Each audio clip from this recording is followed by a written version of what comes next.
안녕하세요. 자비원 벼락 대신 도행화입니다. 그간 편안하셨는지요? 요즘에 참 시절만큼 많이 힘들고 어려운 사람들이 참 너무 많죠. 그 중에 나도 하나 포함이 되고요.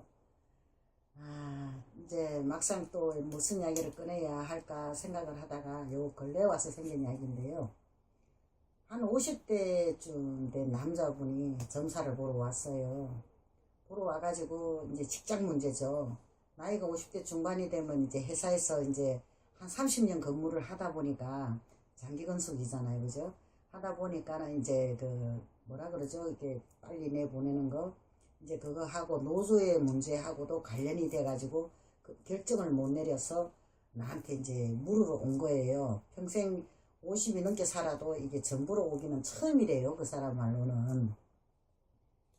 그런데 그러냐고. 그래가지고 이제 생년월일을 묻고 이제 또 적다 보고 이제 이야기를 해요. 그런데 그 회사를 간두는 대신에 그 노조 위원장하고 그 팀들하고 1억을 투자를 해가지고 그거 차로 갖고 운행하는 게 회사에 연결이 돼가지고 하는 일이 있대요.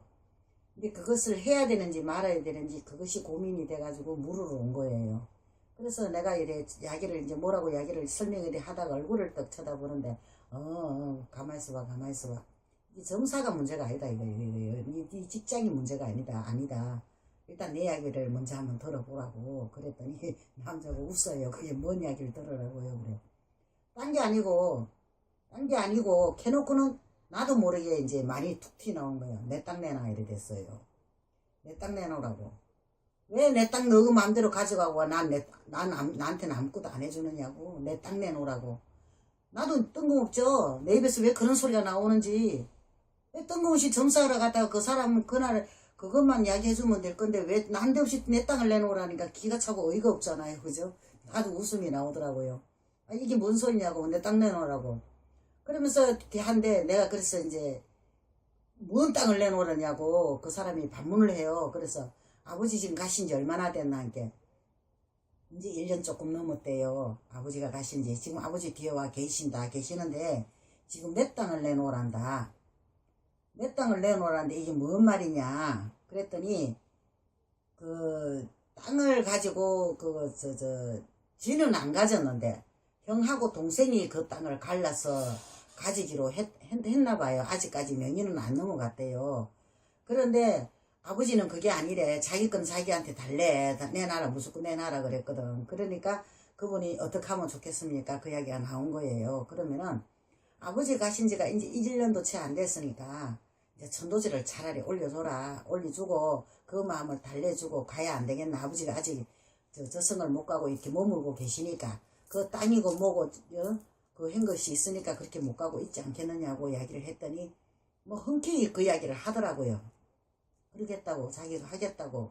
그래서 이제 쟤를 올리는데 쟤를 올리기를 하고 이제 그 이야기를 하는 거예요. 자기 회사 일을. 그 투자 1억 하지 말라 그랬어요.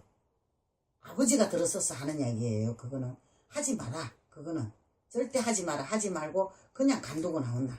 나오면 다시 들어갈 일이 생긴다. 그러니까 거기에 대한 투자는 하지 마라. 그러니까 내 땅 내놔라 하는 그것만 해결해 주라. 해주면은 네 하는 일마다 이게 네가 해결을 보고 좋은 일이 있을 것이다 라고 설명을 하더라고요.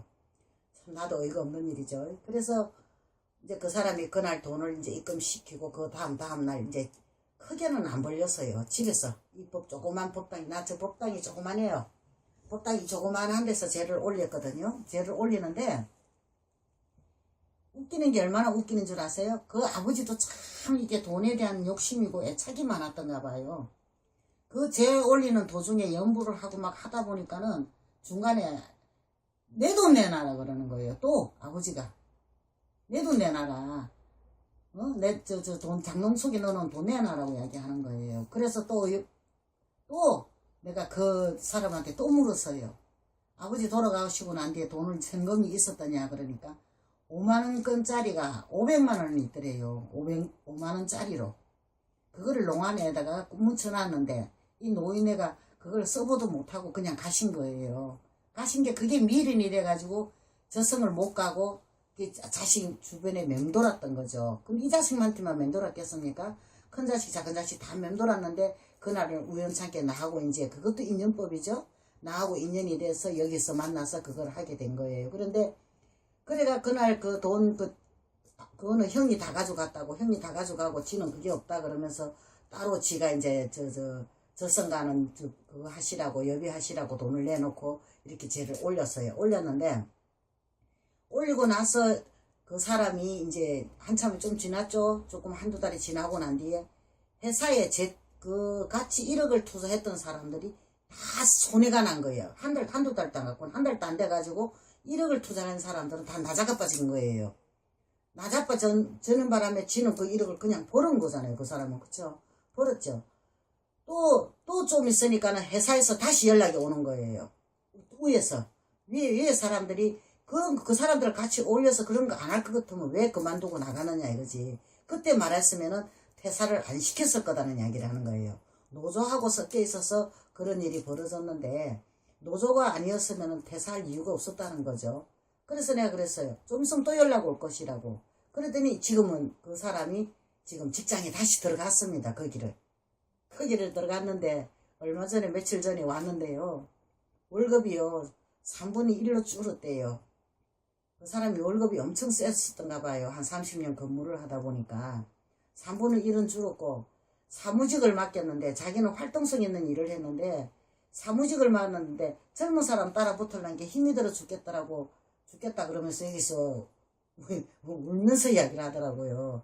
그런 일도 있습니다. 이게 점사라 하는 게 그 사람의 앞일도 그렇지만 그 사람이 현재 일어난 일도 이게 영가들하고 전혀 무관하지가 않다는 거죠.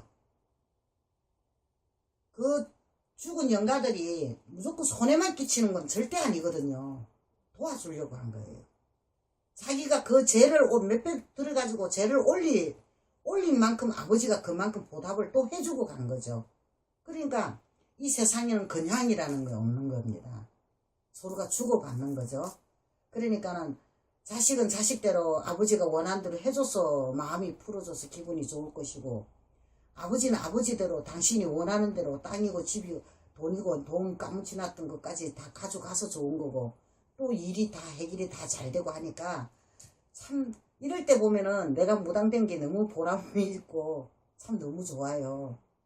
그러니까 어디 가서 점사를 보고 점사를 사람을 봐주고 어떻게 하더라도 그 사람이 잘 돼 간다면은 뭔 이유가 없잖아요. 그죠? 그러니까 모든 분들 무당이라고 해서 또 정쟁이라고 해서 무속인이라 해서 색안경 끼고 보지 마시고 그냥 순수하게 있는 그 모습 그대로 봐주고 그대로만 하신다면은 더 나쁠 건 없을 거라고 봅니다. 뭐든지 오늘 이야기 잘 들어주셔서 감사합니다. 재수바른 소원성취하세요.